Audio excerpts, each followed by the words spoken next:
आखुवा दैमायाव नै नावजोंसो बारो।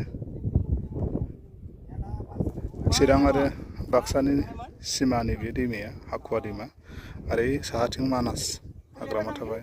बिराद मोजां जायगानि ओरैजाय बैग्रिबारि दं, फोथार दं।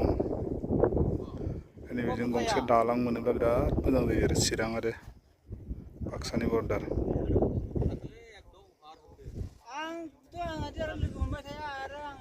दैया बे फिसासोबाव बिराद गुलुं गुथुं जायो दैज्लाङाव ओरैजाय। नैरोखोम सौग्राव फैयो बेयाव ओरै मोननै फाखन जालायो।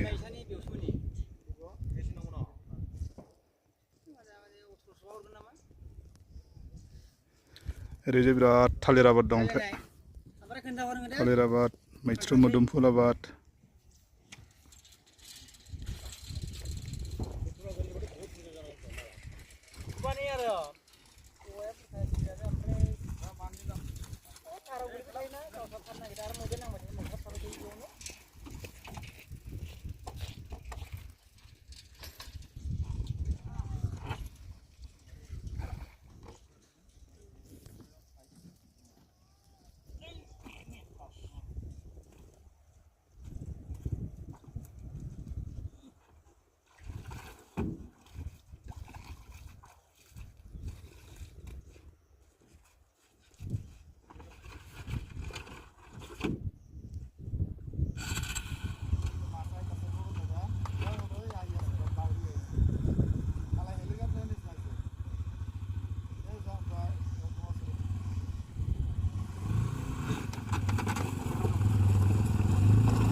जोंबो गाखोनोसै एबार नैबेयाव।